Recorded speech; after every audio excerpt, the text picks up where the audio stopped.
Muy buenas tardes y bienvenidos a una nueva edición de TNO Sports por tnoradio.com, su programa deportivo. Ya estamos en nuestro segundo programa y hoy traemos bastantes sorpresas, pero antes de revelarlas, vamos a primero a hablar de nuestro equipo de trabajo acá en la emisora, aquí en TNO Radio. En la producción general está Carolyn Méndez, en la dirección de producción Brian Agros, en Ingeniería y Sistemas Antonio Calderón, y nos acompaña como operadora ahorita Carmen Pájaro, también con el apoyo de Ángel Bravo. Y hoy tenemos una agenda que está copada, así que vamos a dar un adelanto antes de presentar a una persona que está en cabina conmigo, que ya es parte de esta familia de TNO Radio, que ya lo han podido ver, transmisiones oficiales de la Vinotinto acá por TNO Radio, así que ya deben conocerlo, pero... y de paso lo han visto en televisión, y si son fanáticos del deporte, les aseguro que lo han visto muchísimas veces. Hoy vamos a hablar de la actuación de los clubes venezolanos en la Copa Libertadores. Caracas logró un importante triunfo ante Libertad. Lamentablemente Deportivo Táchira sufrió un traspié, pero todavía con opciones de poder pasar a la siguiente fase.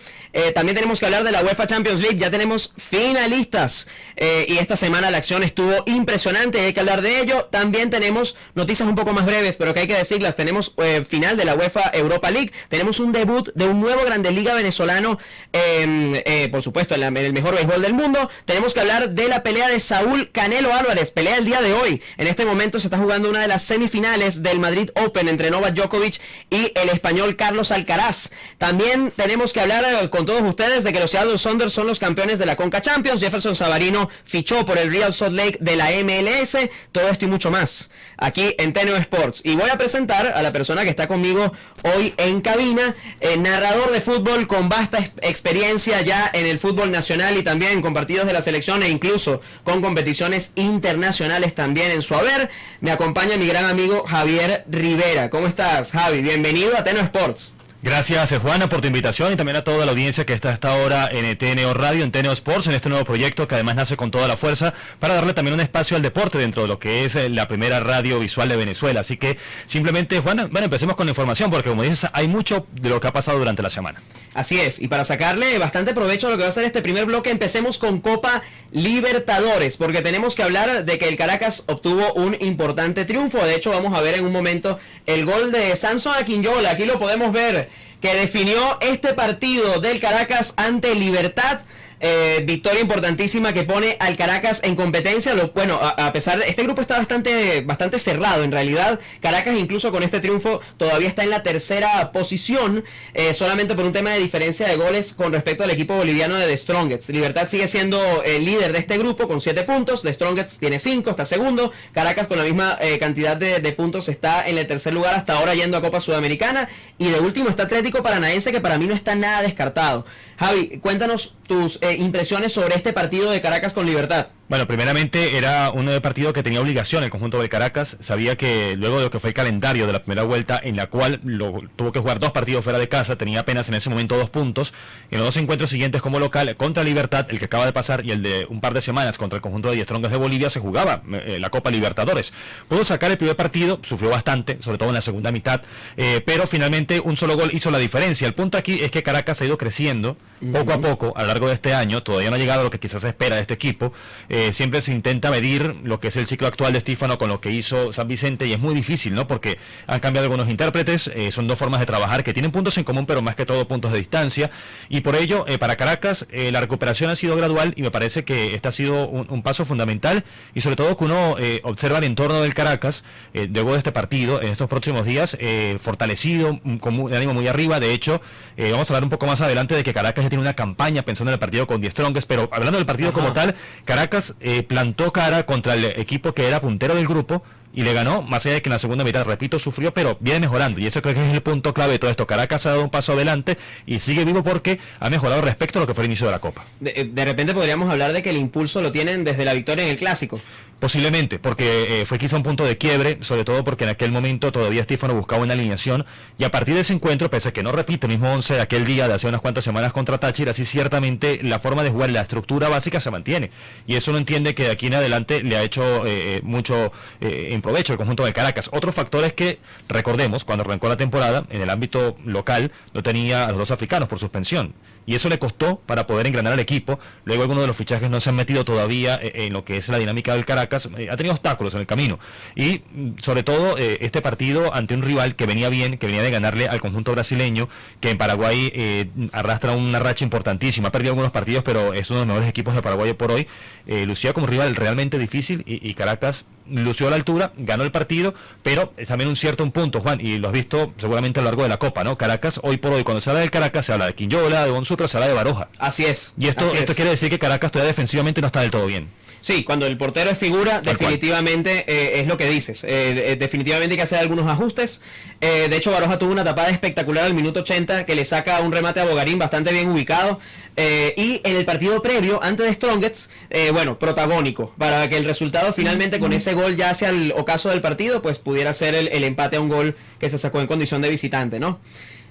Y esa situación, como te digo, tiene que también ser importante de cara a lo que va a ser el resto de la Copa, porque el conjunto boliviano quizá, sabiéndose que está en igualdad de condiciones, como decías, en puntos, apenas diferencia de goles a favor, puede jugar por el empate, aunque no creo que el equipo boliviano venga en 10 días a jugar a la capital por un empate, pero se sabe que para ambos es el partido que define quizá el clasificado a la siguiente ronda. Y entonces, por lo tanto, va a trabajar otra vez Baroja, pero igualmente el equipo de Caracas tendrá que imponer condiciones contra este rival. Hoy Caracas juega en Mérida, ante Estudiantes en el torneo nacional. Correcto. Veremos si empieza a aplicar algunas rotaciones, porque otro detalle es que el plantel de Caracas, pese a que pueda sonar contradictorio, se ha quedado corto. Como consiguió una base Estífano, de aquí en adelante para poder sumar más jugadores, le ha costado incorporar a estos otros que tiene ahí como relevos, y por ello quizá hoy se pueden haber algunas variantes, pero no completamente un equipo distinto, porque los recursos son menores de los que se esperaba de parte del Caracas. Así es, bueno, y también recordar que no es la primera vez que Caracas vence a Libertad en condición de local. Ya lo había hecho en fase de grupos de Copa Libertadores en el año 2020. Claro. 2-1, Jorge Echeverría y Saúl Guarirapa fueron los que marcaron los goles por los Rojos del Ávila. Y lo que pasó después, recordemos, Juan, fue que Caracas tenía que jugar con Medellín y perdió ese partido. Así es. Caracas tenía una situación similar en ese momento de 2020, en la segunda parte de hace 2 años, y esta vez lo tiene similar. Ganó un partido que era importantísimo contra Libertad en aquel momento, se metía en la pelea por el grupo, pierde con Medellín, tiene que ir a jugar contra Boca para buscar un resultado que no consiguió. Veremos si esta vez, ciertamente, es otro cuerpo técnico, es otro momento, otra realidad, pero si Caracas aprendió internamente esa lección de aquel fallo como local contra el conjunto colombiano, que era el último del grupo, esta vez va a jugar contra el segundo del grupo, pero ese factor por lo menos le da otro aire. Veremos si lo puede manejar de esta manera en un grupo que, como apuntas, no sé si la tabla está al revés, pero ciertamente el conjunto brasileño ha sido una sorpresa negativa. De hecho, volvió a cambiar de técnico esta semana porque perdió en Bolivia 5-0, un resultado histórico. El grupo está muy distinto y quizá Caracas puede pescar en Río Revuelto. Claro, lo que pasa es que no hay que darlo por muerto, porque aparte de por puntos está, bueno, aquí vemos un repaso de los resultados, de lo que más que todo haciendo énfasis en los equipos venezolanos, porque ahora vamos a hablar del otro equipo venezolano, del Deportivo Táchira, que en Pueblo Nuevo salió un poco vapuleado por el conjunto de Emelec. Sin embargo, a pesar de que el resultado fue bastante negativo, las opciones del Deportivo Táchira aún se mantienen. Yo quiero hablar un poco acerca del partido y cómo viste pues al Deportivo Táchira contra el conjunto ecuatoriano. Sí, un partido que terminó siendo inesperado, decepcionante para el conjunto venezolano, sobre todo en los primeros minutos fue sorprendido por su rival, recibió 2 goles y estuvo cerca de recibir un tercero en los primeros 20 minutos, falló el Deportivo Táchira al momento de plantear el partido y de responder ante el rival. Emelec de ahí en adelante se manejó, contragolpeó, logró llegar a romper rápidamente esa desventaja. En el momento estaba 1-2 el partido, pero rápidamente en la segunda mitad logra ampliar esa ventaja hasta el 4-1 final. Y ciertamente es verdad lo que apuntas de que la tabla dice que el conjunto amarillo y negro tiene opciones, pero luego de cómo se ha desarrollado el grupo, sabiendo que Palmeiras ya lo ganó, no es que es primero, es que ya ganó el grupo, uno entiende que este partido era la final del grupo y la ganó Emelec. Entonces por ello uno ve muy cuesta arriba el tema de Táchira, pese que, bueno, tiene todavía 2 partidos por jugar, en teoría tiene recursos, jugadores sobre todo, quizá no tanto hoy desde la dirección técnica, para poder pelear el grupo, pero me parece que el partido que no podía perder, lo perdió. Yo ahí coincido, aunque, bueno, queda este partido en condición de local ante Independiente Petrolero, que en teoría es el rival más asequible del grupo. De hecho, Palmeiras goleó, hasta ahora tiene un punto. Si gana en el partido contra Independiente Petrolero, Táchira aseguraría, aunque sea, estar en Copa Sudamericana. Ya luego ver si llega a octavos de Libertadores sería esta disputa con Emelec, pero por lo menos continuar en competencia continental, que creo que puede ser un gran objetivo para el Táchira. De hecho, para eso se reforzó esta temporada. Para buscar al menos octavos de Libertadores, ¿no? Porque recordemos, tiene jugadores de experiencia internacional, jugadores que han pasado por la selección, logró retener a su figura, Chacón, señor. Todo decía que se iba a la MLS, el jugador no quiso irse, la directiva logró retenerlo, y por lo tanto tiene los recursos, pero repetimos, hoy por hoy todavía estas decisiones desde el cuerpo técnico no han sido las mejores, le ha costado, y hoy por hoy además tiene un factor, ya que era el que faltaba quizá por reventar, porque ya estaba allí al borde de explotar, y es el tema de que ahora tiene todo el público en contra, los medios de comunicación en contra, y eso en San Cristóbal pesa muchísimo. Veremos cómo lo maneja Pallarés, cómo lo maneja el plantel, porque pese a que la tabla dice que Táchira no está alejado en el torneo venezolano de los 4 puestos de clasificación a Copa, y en la Copa Libertadores, como bien apuntas, el chance matemático está, pero futbolísticamente no tiene respuesta, y por ello hoy es un equipo presionado, es un equipo que está jugando al borde de la cornisa. No, y de repente ahora voy a introducir un factor que de repente ya no es tanto desde el punto de vista deportivo, pero creo que también influye bastante, y de hecho va a salir después el tema, por eso hago la introducción aquí, pero con respecto a otro tema del que vamos a hablar. Pero ¿qué diferencia hace un estadio lleno?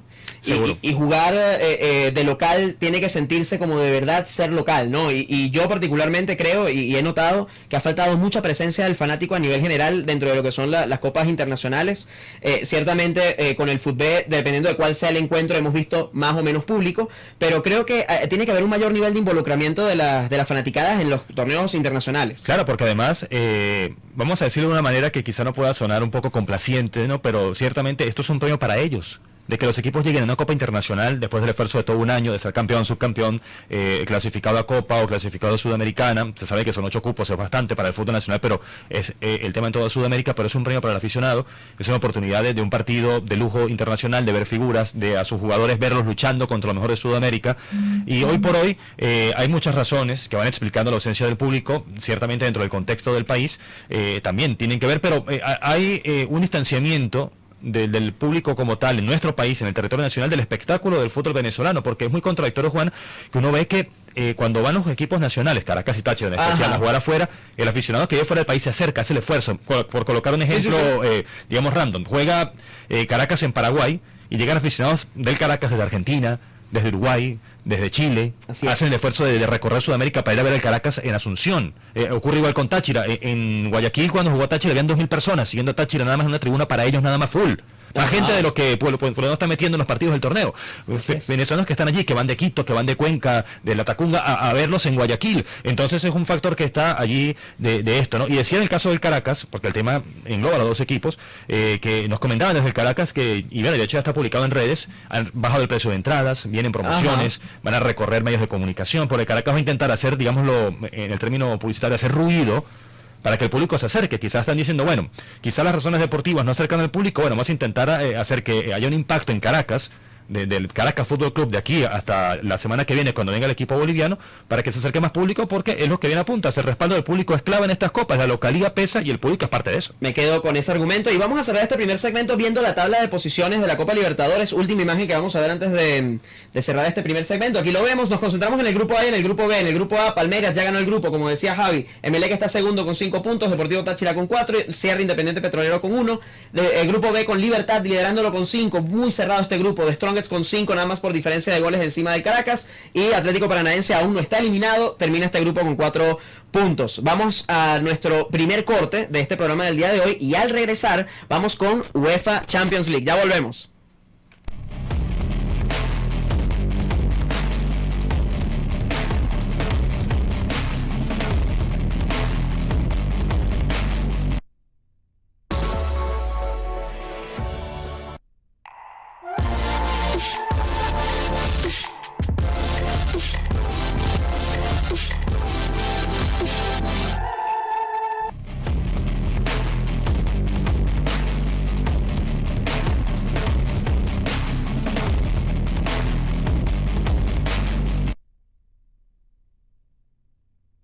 Y seguimos con más de TNO Sports aquí en tnoradio.com, y se acaba de unir al equipo pues la persona que hacía falta, porque queríamos a alguien que sintiera esta emoción de una clasificación de UEFA Champions League esta semana, y aquí lo tenemos, apodado el mago del cine, y que nos ha invitado continuamente a disfrutar de la magia del fútbol. Nuestro amigo, host de Magia del Cine aquí en TNO Radio, Luis Miguel Ortega. Bienvenido, Luis Miguel. Hola, ¿qué tal, Juan? Bueno, encantado de estar acá, ahora hablando de fútbol. Ya aquí nos vamos a cuidar y se cruzan los cables, ¿no? Vamos a hablar de fútbol y bueno, feliz, y gracias a ti por la invitación de acá, de estar en el segundo capítulo de TNO Sport, así que con todo. Bueno, y vamos a empezar hablando de lo que fue el partido que enfrentó a Villarreal y a Liverpool, partido de vuelta, La ida la había ganado el conjunto de Anfield 2-0.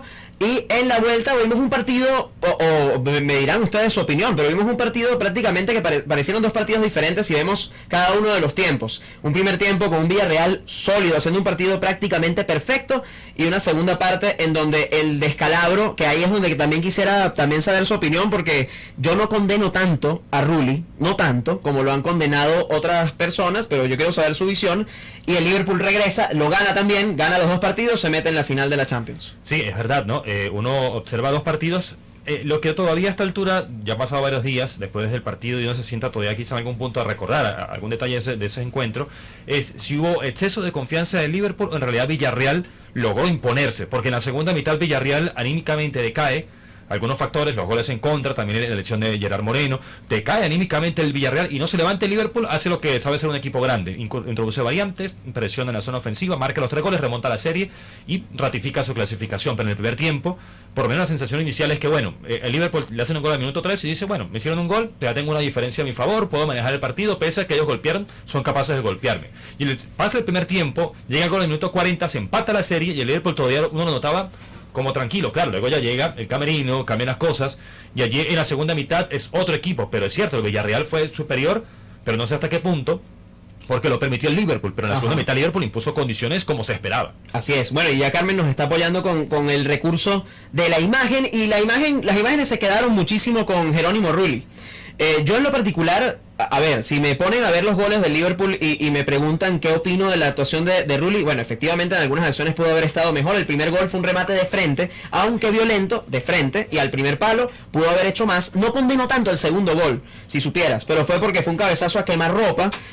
Ahí también hay un fallo glamoroso de la defensa que dejan que ese cabezazo suceda. Es más, en tiempo de reacción no lo critico, de repente un poco el posicionamiento, pero fue un cabezazo a quemarropa y la probabilidad de gol era bastante alta. Yo ahí no lo condeno tanto. Y vemos lo que fue la tercera y última anotación, que fue una salida, algunas personas considerándola innecesaria por el tema de que todavía había presencia defensiva del conjunto del submarino amarillo como para que eso no sucediera, pero también mucho mérito para Mané, que supo resolver la jugada con la presión tanto de uno de los defensas como del portero, ¿no? Sí, tal cual, el tercer gol es mucha virtud de parte del atacante. Ahora el punto, personalmente con Rulli, es que yo sí considero que es un portero sobrevalorado, porque es un portero que ciertamente tiene condiciones importantes, está en Europa, ha tenido su carrera, pero en el contexto de los porteros argentinos lo han querido valorar prácticamente detrás de Dibu Martínez, y en mi opinión no es así. Está en un equipo que está en una competición importante, fue clave en otros momentos del torneo, también hay que decirlo, ¿no? Pero ciertamente, y coincido lo que bien dices, el segundo gol, el fallo, sí, ahí sí se lo puede el primero, perdón, no le achaca el primer gol al portero, pero ciertamente dentro de ese contexto, voy más a lo general de que es un portero que no es un mal portero, pero también lo colocan en la elite, no es un portero de elite, en mi opinión. Entre otros puntos, analizar, muchachos, qué decir de la actuación de Luis Fernando Díaz, futbolista colombiano. La diferencia. Como hemos visto por allí, ya, bueno, todos los colombianos están hay un colombiano en cada final de los grandes torneos hoy por hoy, ¿no? Sí, y empezaron las comparaciones inevitables, ¿no?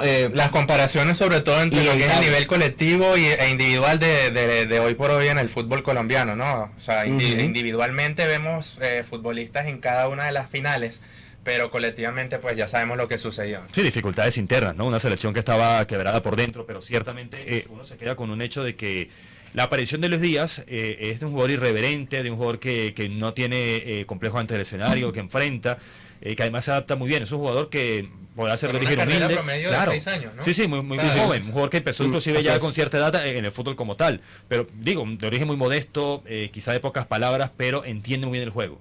Y eso es un factor que le ha permitido en cualquier lugar en su crecimiento, desde el fútbol colombiano cuando estaba en Junior, cuando fue a Porto y ahora en uno de los principales clubes del mundo, siempre da un paso adelante, siempre va progresando. No es un jugador que haya tenido un estancamiento y pareciera no tener techo por ahora. Un Porto que parece ser experto en crear superestrellas y lanzarlos a otros equipos, ¿no? Quiero hablar ahora, cambiemos de partido, el señor Luis Miguel Ortega debe estar muy contento. Ajá, lo que viene porque vamos a hablar de lo que fue el gran regreso del Real Madrid ante el Manchester City, y yo no sé si hay argumentos futbolísticos o no, de hecho yo quiero que ustedes también me los digan, o es simplemente magia, o es mística, lo que hizo que el Real Madrid todavía tuviera la capacidad de poder volver en los minutos finales, mandar el partido a tiempo extra. Yo les confieso algo, cuando el Madrid marca esos 2 goles, yo lo primero que dije ya en el tiempo extra, dije, el Madrid va a pasar, porque anímicamente es un knockout.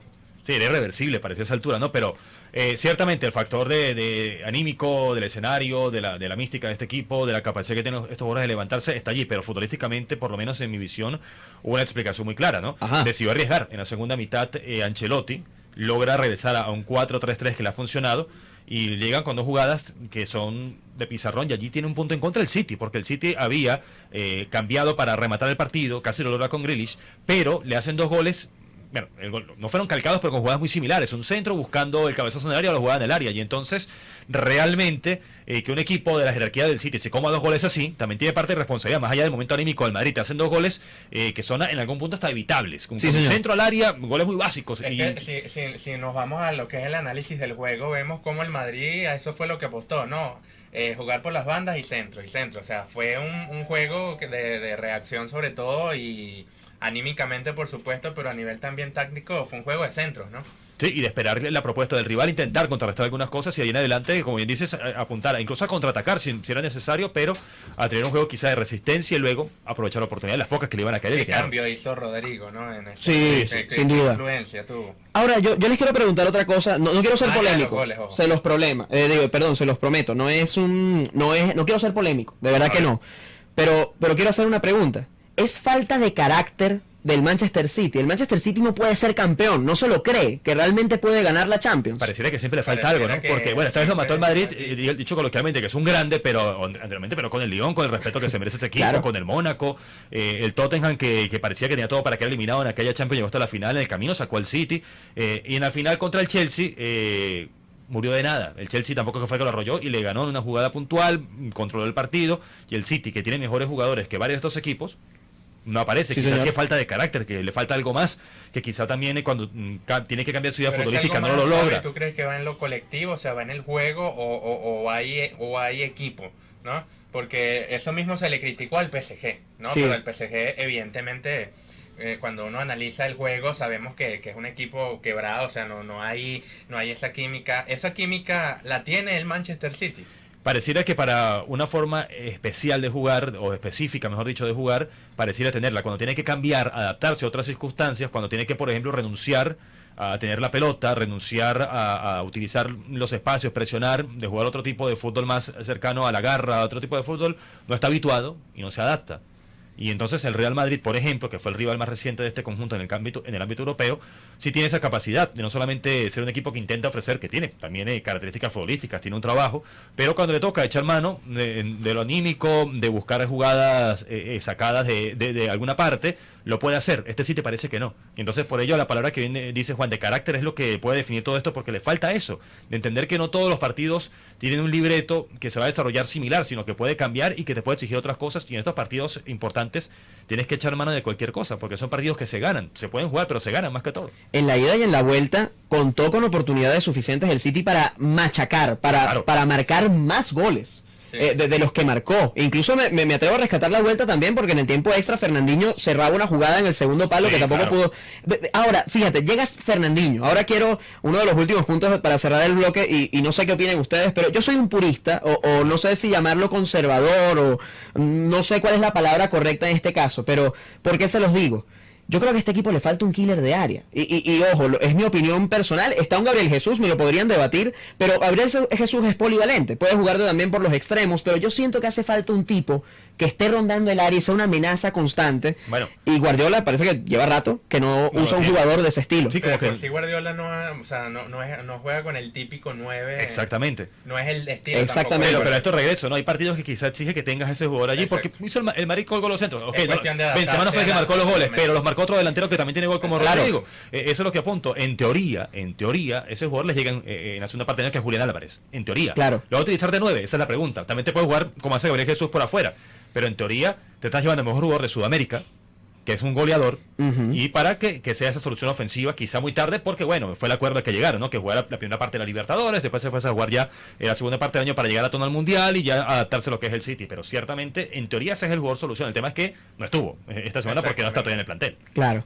Otra cosa que se ha dicho también de este conjunto del Manchester City, falta de repente de adaptación con respecto al tema de los esquemas, que Guardiola de repente es demasiado fiel a su estilo de juego y no pretende soltarlo.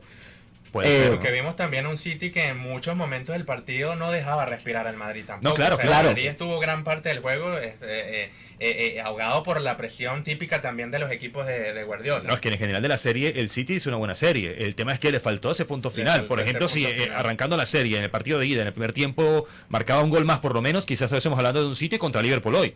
Claro. Ese tipo de detalles que le faltaron y que en otros momentos de la historia reciente del fútbol europeo le han faltado a este conjunto y que queda allí. Ahora veremos el siguiente factor. Ahora le queda una sola competición, le queda la Premier. Así es. ¿Podrá ganarla? Ajá. Veremos. Justo con Ojo. el Liverpool. Y bueno, de hecho, el Liverpool hoy tiene su Justamente. primera final, que es contra Tottenham, que también está esperando un boleto de Champions. Capaz esto, el calendario del City es un poco más favorable, pero veremos hasta qué punto esta nueva eliminación, estos cuestionamientos. Para ustedes, He leído ¿qué- cosas que se disciplina el ciclo de Guardiola, no sé hasta qué punto todo esto se pueda dar. ¿Qué equipo le vendría mejor al Liverpool en la final? ¿El Madrid o una hipotética final contra el City? De hecho, quería cerrar este bloque justamente con eso, porque ahora nos vamos a mostrar la imagen de cuál fue la final, pero me gusta el debate, me gusta me gusta esta pregunta. Mira, yo te diría, el Manchester City para mí, en teoría era mejor rival para el Liverpool. Yo creo que le hubiera quedado mejor ver al Manchester City y no ver al Real Madrid, en mi opinión. Sí, de ese punto de vista no coincide porque ya quedó el antecedente de la Copa, donde el Ajá. Liverpool se impuso en ese partido de Copa, y ya entiende cómo contrarrestar a un equipo como el City ahora. Desde otro punto de vista, en mi opinión, el Liverpool tiene las condiciones para ganar la Copa con el rival que le pongan adelante. Yo sigo pensando desde que se sortearon los cuartos que la llave de Bayern y Liverpool tenían el campeón, y sigo pensándolo hoy más allá de las épicas del Madrid cada 3 semanas. Ok. Exactamente, más por lo que hemos visto del Real Madrid, también pues evidentemente su estilo de juego quizás no da para ser campeón, más allá de la garra que saca, porque se nos olvida una cosa, ¿no? Ok. El poder de la camiseta blanca. Ajá. No, bueno, claro, y el estadio, pero no van a jugar, la final es en el Bernabéu, la final es en París, olvídate. Sacando acá ya la voz del fanático. Creo que muy pocas veces, o sea, este debe estar en el top de las noches mágicas que hemos vivido los madridistas. Hay que quizás destacar allí. O sea, hemos tenido cantidad de noches así, pero una remontada como esta, muy pocas. O sea, Qué duro sería desempatar esto, sobre porque todo por los minutos en donde llega y todo eso. qué duro sería desempatar esto, porque Javi ya dijo cuál era su Mi favorito. favorito, sí. El señor Luis Miguel Ortega mantiene afición o mantiene otro argumento para poder No, ya- definir No, pero puedes el hablar de favorito. Benzema, Ancelotti, hay factores que te pueden argumentar a favor del Real Madrid, eso no se duda. Siendo objetivo, pues el Liverpool viene mostrando un juego totalmente solvente, totalmente pues quizás más completo que lo del Real Madrid, porque lo decía hace algunos segundos. Evidentemente tenemos noches mágicas, pero el Real Madrid ha venido salvándose en la raya, haciendo milagros para llegar a donde está. Entonces el Liverpool creo que tiene argumentos sólidos y objetivos más solventes para ser campeón, pues. O sea que no la voy a desempatar porque ya mis compañeros pues dicen que el Liverpool queda campeón de Champions. Yo quiero saber qué opinan ustedes. De hecho, lanzamos una encuesta en Instagram, queríamos cerrar ese bloque nada más con eso, donde la votación fue 50-50. Aquí no se decantó la gente por ninguno de los dos equipos. Aquí no nos vamos a desbordar por... Así que la verdad es que así de difícil está Claro. saber qué equipo puede quedarse con esta competición. Y yo creo que con esto vamos a cerrar entonces lo que es este segundo bloque. Quédense con nosotros porque ahora vamos a hablar un poco más de fútbol, pero nos vamos a ir a cómo a la final de la UEFA Europa League se definió. Ya sabemos qué equipos la van a jugar. Tenemos el fichaje de Jefferson Savarino por el Real Salt Lake. Tenemos que los Seattle Sounders se coronaron campeones de la Conca Champions. Ya Javi nos va a hablar de datos muy interesantes de todo eso. Hacemos una pausa y ya volvemos con más de TNO Sports.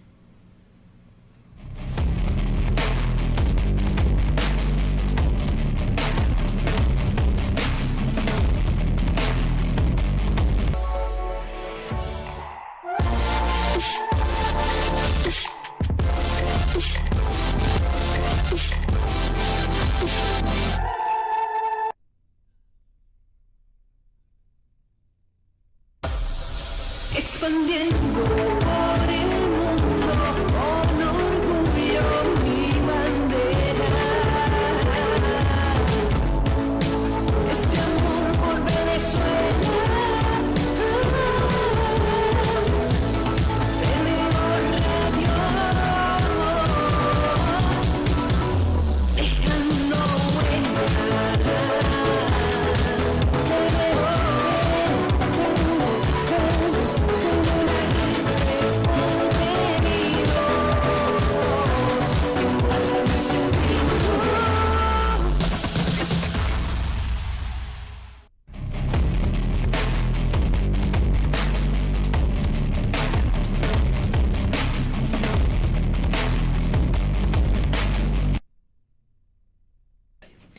Aquí seguimos con más de TNO Sports acá en tnoradio.com. Gracias por quedarse. Ya hablamos de Copa Libertadores, ya hablamos de UEFA Champions League.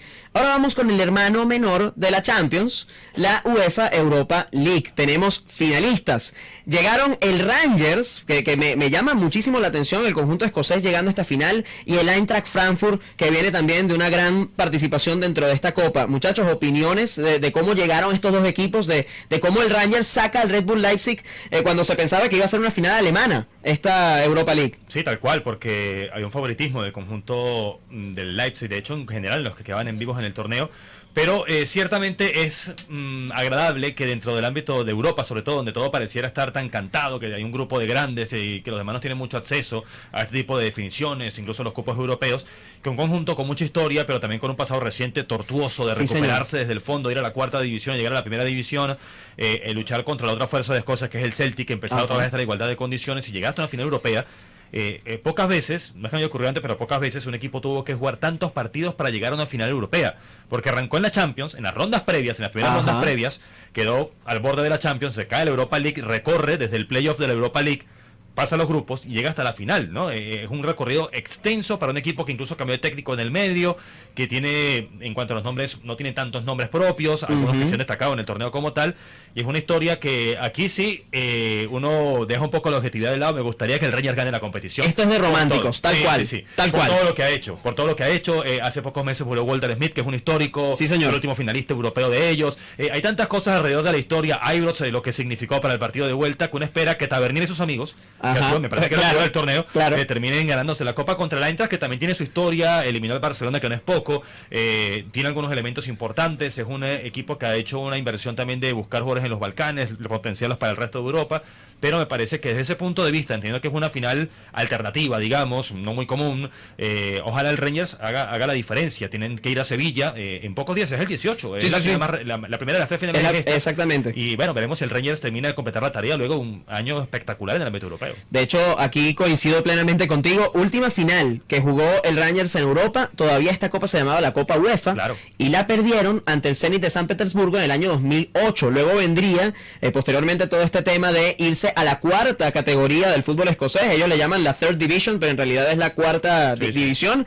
Luego la League One, que es la tercera división, luego el Championship y luego la Premiership otra vez. O sea, en 4 años, después de que bajas a esta cuarta categoría, en 4 años vuelves a primera división y vuelves a ser protagonista dentro de tu propia liga. Es meritorio, es una historia de románticos. A este equipo le hemos visto mejores épocas, y la realidad es que yo aquí coincido plenamente con Javier Rivera. Yo deseo ver al Rangers campeón. Y además pasaría algo, Juan, espectacular, que bueno, habría que hacer memoria, no recuerdo, realmente se ha ocurrido antes, por el tema de que los equipos rusos han sido excluidos de las competiciones europeas. Sí, señor. Escocia toma el cupo, y hoy por hoy Celtic es puntero, y si el Rangers gana la Liga Europa, estarían los dos equipos escoceses en Champions en los grupos del año que viene. Así es. Eso no lo esperaba nadie en Escocia este año. Puede darse el año que viene, imagínense. Otro tema que quería sacar en este bloque, aquí vemos la imagen de la final, nos la muestra nuestro amigo Ángel. Esta será la final de la UEFA Europa League en Sevilla. Díganos quiénes son sus favoritos. Igual vamos a estar compartiendo seguro material en las redes sociales para que nos digan su opinión. También están con nosotros, son románticos. Las fechas también de esa final. Confirmamos 18 de mayo en Sevilla. Y bueno, si son románticos como Javi y yo, nos lo pueden decir, o si creen más en el argumento de repente de que el Eintracht viene de una, vamos a decirlo así, de una buena racha en este campeonato, eliminando un rival de peso como el Barça, que se esperaba que de repente trascendiera o llegara un poco más lejos. Ustedes nos van a dar su opinión. Vamos con un fichaje que se dio recientemente, el de Jefferson Savarino, por el conjunto del Real Salt Lake. Regresa a este equipo Jefferson Savarino después de haber tenido 3 años, 3 temporadas con el conjunto de Atlético Mineiro. Yo voy a tratar de no ponerle mucho filtro a esta opinión, pero a mí particularmente no me parece, deportivamente hablando, no me parece la mejor decisión para el futbolista, sobre todo porque el argumento que me vayan a presentar de repente no me va a parecer válido. El hecho de que alguien venga y me diga, pero es que no estaba viendo minutos, es mentira, estaba viendo minutos, era protagonista dentro de este equipo, muy querido por la afición.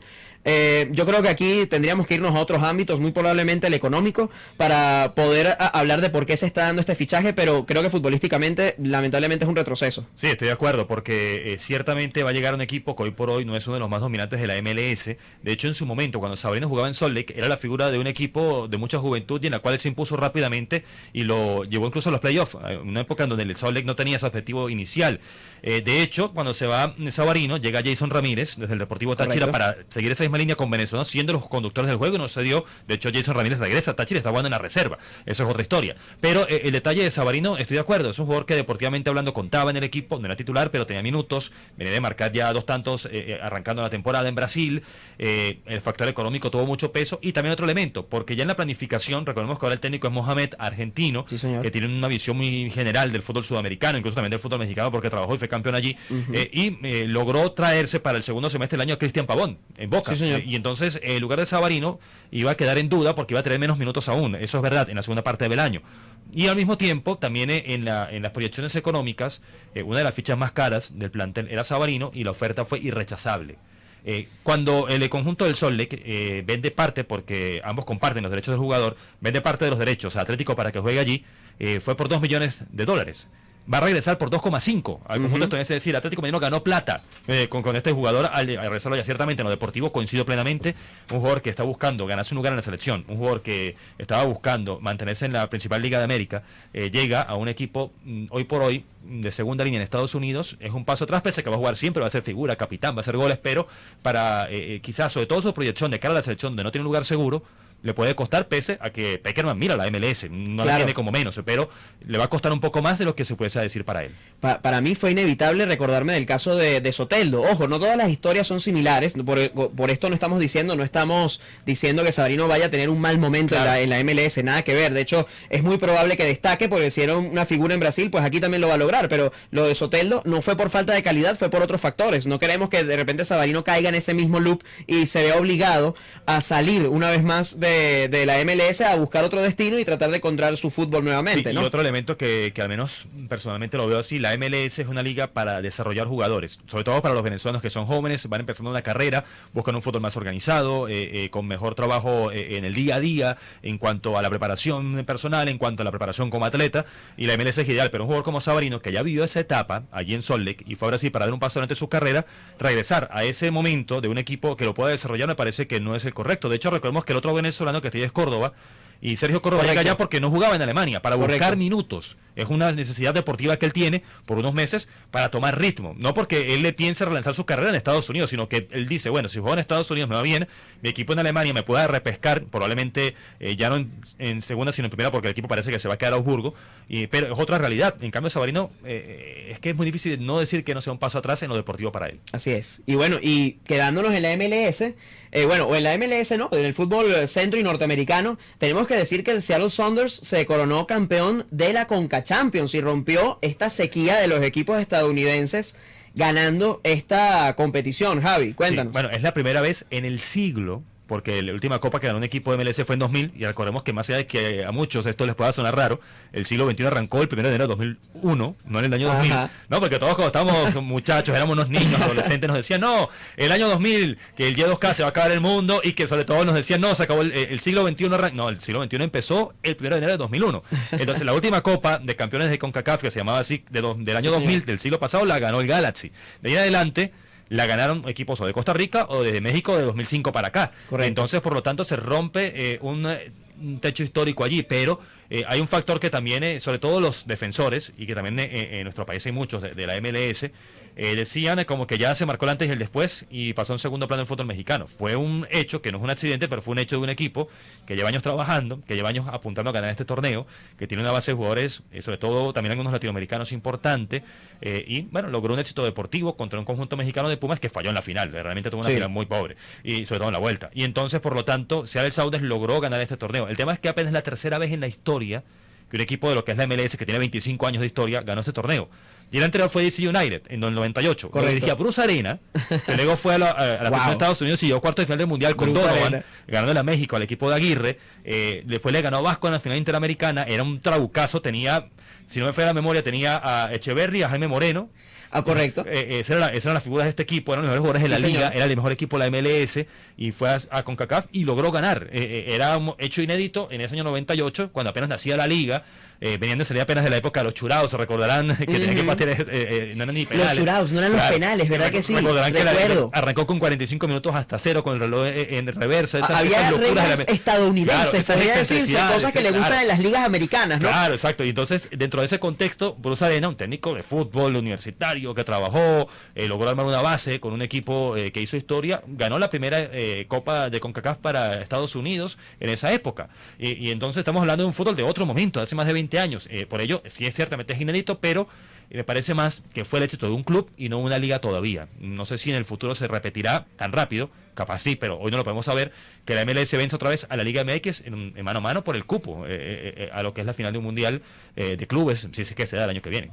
Bueno, muchachos, bastante bueno este bloque, hay que cerrarlo y vamos a todo lo que no tiene que ver con fútbol ya para el último bloque. Pelea Saúl El Canelo Álvarez. Tenemos que hablar de los venezolanos que ganaron medalla en los Juegos Sudamericanos Juveniles en Rosario 2022. Tenemos, ¿qué más tenemos? Tenemos que hay semifinales del Madrid Open, eso se está jugando en este momento. Djokovic está jugando con Carlos Alcaraz, que viene de eliminar a Rafael Nadal. Quería hacer ese comentario rápidamente sobre eso.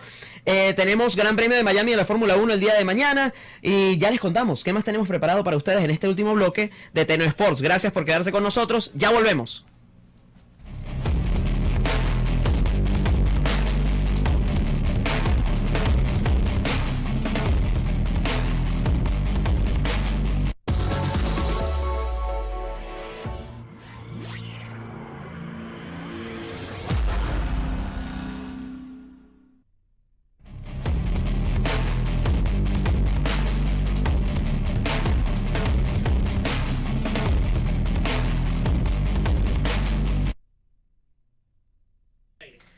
Y vamos con el último bloque de Teneo Sports por teneoradio.com. Gracias por quedarse. Ahora viene la información que no es de fútbol.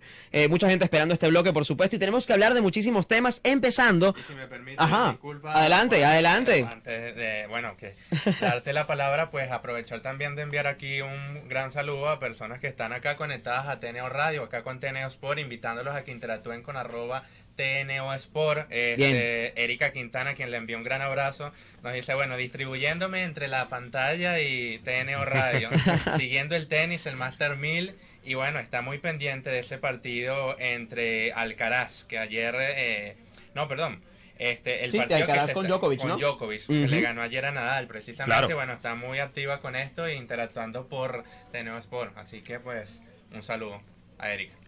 Excelente, bueno, y vamos entonces a hacer un repaso de las medallas más recientes para los atletas venezolanos dentro de estos Juegos Suramericanos de la Juventud Rosario 2022. Hay medalla de plata para Nelly Fernández en patinaje de velocidad 200 metros individual. Bueno, vamos a empezar con halterofilia. Aquí tenemos medalla de oro para Kerlis Montilla en halterofilia, categoría de los 90 kilogramos. Logró récord sudamericano, levantando un total de 161 kilogramos. Así que aquí tenemos a Kerlis Montilla. Y ahora vamos a seguir repasando pues la actuación de los atletas venezolanos. Hay un programa de desarrollo muy importante en esa disciplina, inclusive muy fuerte en el ámbito nacional. La más exitosa, la Hoy por hoy, disciplina más- posiblemente. por lo menos de los últimos años. Ajá, también tenemos en boxeo, tenemos, vamos a ver. Tenemos también medalla en el boxeo, aunque esta no me la reportó Brian, esta no la tengo acá dentro de las notas de producción, así que yo voy a aprovechar este video para decir las otras que tengo acá. Medalla de oro de David García en halterofilia, categoría de los 61 kilogramos, levantó 139 kilos para colgarse el oro. Presea de bronce también para Sharik Paola Fonseca en salto con garrocha, logrando los 3.59 metros. Y voy a aprovechar para repasar lo que es el tema del medallero hasta el día de ayer. Lo lidera Brasil con 114 medallas, 54 de ellas son de oro. Colombia está segundo con 69 medallas, 28 de ellas son doradas. Argentina está tercero con 81 medallas, 20 de ellas de oro. Y Venezuela ya está a punto de acercarse a este podio porque le faltan 4 doradas. Son 52 medallas en total, pero 16 de ellas son de oro para Venezuela y está a punto de meterse o está ya entre las mejores de estos Juegos Sudamericanos Juveniles Rosario 2022. Destacando también, Juan, que hace momentos mencionabas el patinaje de velocidad, otra de las disciplinas que también ha tenido pues muy buenos resultados. De hecho, el patinaje de velocidad fue una de las disciplinas más premiadas para Venezuela en lo que fueron los pasados Juegos Panamericanos Junior realizados en en el pasado mes de diciembre. Así que también es otra de las disciplinas que, a pesar de que muchos no la identifican con Venezuela, porque cuando tú hablas de patinaje, y sucede mucho, ¿no? Para quien no está involucrado en esta área, en esta disciplina, quizás no lo relacionan tanto con el deporte venezolano, pero es una disciplina que también le está ofreciendo muchísimo al país. Y además compiten, en el caso del patinaje de velocidad, con dos potencias mundiales que son Colombia y Argentina en el ámbito señor. sudamericano. Y el punto sí también es que siempre es bueno diferenciar, porque hemos mencionado, por ejemplo, esta disciplina. En estos juegos, en el ámbito, digamos, latinoamericano, se incorporan disciplinas fuera del programa olímpico. Y entonces también hay que seguir la atención, como ya decíamos con el tema del halterofilia, por ejemplo, o cuando participó hace pocos días María Yegres en natación, que están en el ciclo olímpico, algunos de ellos, y estos resultados, y sobre todo esta constante competencia internacional es clave para estos atletas que son muy jóvenes y están apuntando, quizá como un objetivo de mediano plazo, a lo que son ya los Juegos Centroamericanos y del Caribe Panamericanos, para pensar luego en el cupo olímpico. Así que un inicio de ciclo para ellos es momentáneamente importante y que se pueda mantener, ¿no? Porque estamos hablando de que Venezuela, en el balance de medallas, está en el cuarto lugar de Sudamérica, mantiene su posición histórica, y eso es bueno. Así es.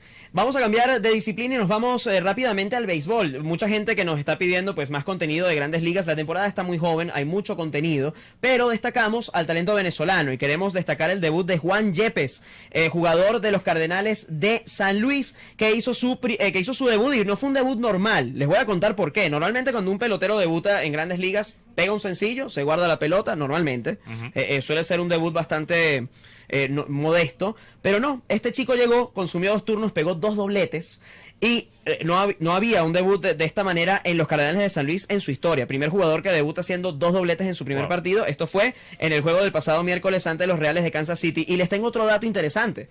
Es el segundo venezolano que debuta de esta forma, con 2 dobletes. Adivinen quién fue el primero, o no lo adivino, se los digo. Sí. Carlos González. Cargo fue... que tuvo una gran campaña también en la Gran Carpa, claro. Qué referencia. No, bueno, y de hecho, el resto de la semana Juan siguió bateando. Juan Yepes no solamente fue un debut auspicioso, sino siguió bateando durante la semana. Y bueno, es un prospecto que ya empieza a ser una realidad en las mayores. Bueno, yo perdí la cuenta de ya está cerca de los 500 que han debutado por allí. El número es, o creo que pasé de largo, no sé. No pasaste de largo, pero estás muy cerca. Cantidad de venezolanos que han llegado a las Grandes Ligas, 435. Juan Yepes se convirtió en el 435. Impresionante. Así que anotamos esa estadística actualizada de cantidad de venezolanos que han visto acción en el mejor béisbol del mundo. Y hoy hay acción de boxeo, hoy hay cartelera. Canelo Álvarez se sube al ring ya en una nueva categoría de peso, ahora en categoría de peso semicompleto, ante Dimitri Bivol, que va a estar defendiendo su presea como campeón de la Asociación Mundial de Boxeo semicompleto. Mientras que Saúl Canelo Álvarez, como pueden ver en la foto, llega como campeón unificado, pero en la categoría super mediano.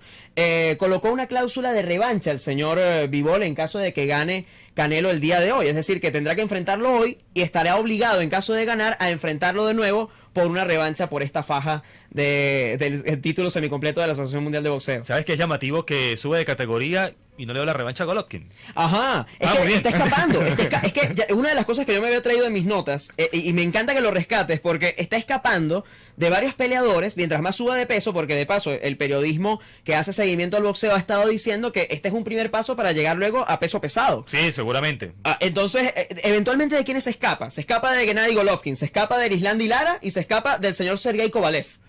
Entonces, vi a todos los rivales de calidad que está dejando atrás Canelo Álvarez. Claro, también que detecta él, que en peso pesado hay estrellas también, pero que ya están más en el ocaso y de salida que el hecho de que estén vigentes. De hecho, Tyson Fury, claro, es correcto. De hecho, no sé si está al borde del retiro o ya se retiró. Pareciera que se retira porque en la última pelea que la tuvo en Inglaterra, dijo, bueno, quiero pelear con mi público, veremos si regresa, porque anteriormente también se amenazó que se iba a retirar, pero por ahora entendemos que finalmente se retira Fury. Entonces, luego de la salida de Fury, que parecía el mejor peso pesado en el momento, queda un poco abierta esa cantidad de opciones de saber quién va a ser el peso pesado que domine en los próximos años.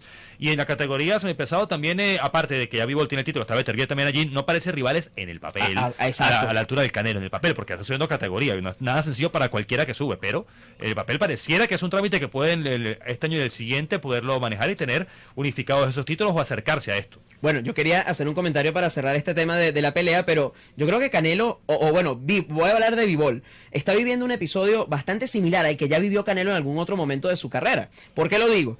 Venía invicto, Y decidieron colocarle enfrente a Floyd Mayweather Jr. Yo pienso que en una etapa en donde no estaba listo para enfrentarlo.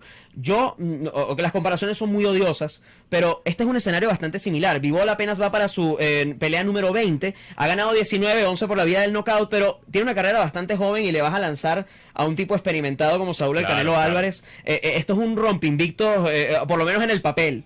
Pareciera que es un rompinvictos para el ruso, porque pasa lo mismo, le ponen a una figura de experiencia enfrente para enfrentarlo. Sí, y quizá le pueda manchar la historia como pasó con Golovkin, justamente, en una pelea que, bueno, fue injusta aquel momento, aquella pelea donde Golovkin quizá debió ganar aquella pelea, pero las tarjetas dijeron otra cosa.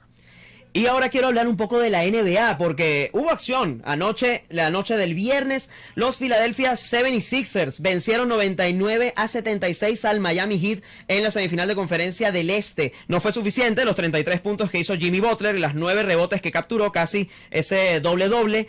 Y Tyler Hero fue el único que lo pudo soportar o apoyarlo en este partido con 14 puntos y 4 rebotes. Excelente la actuación de Joel Embiid, que regresaba con el conjunto de los 76ers jugando con máscara en este partido. Y Danny Green, que para mí importante lo de Danny Green, porque no solamente convirtió más puntos que Joel Embiid, sino que nada más lanzó 7 veces al aro, las 7 veces fueron de 3 y las metió todas, para un total de 21 puntos. Wow, debe ser una marca para playoff o por lo menos personal, sin duda. Estuvo, se transformó en Stephen Curry en este partido. Por cierto, lo vamos a ver en acción el día de hoy. Va a haber encuentro entre los Warriors y los Grizzlies. Eso es en la conferencia del oeste, semifinal de conferencia a las 8:30 de la noche. Pero hay que hablar del otro juego de anoche, que fueron los Dallas Mavericks. Por cierto, en este juego los 76ers lograron volver en esta serie. Estaba 2-0 a favor el conjunto de Miami. Ahora descuentan con este juego. Hacía falta el regreso de Joel Embiid para este equipo. Y Dallas también regresa. Estaba la serie 2-0 a favor de los Phoenix Suns. Cuando parecía que no se iba a dar, porque Phoenix fue superior claramente en los dos primeros partidos.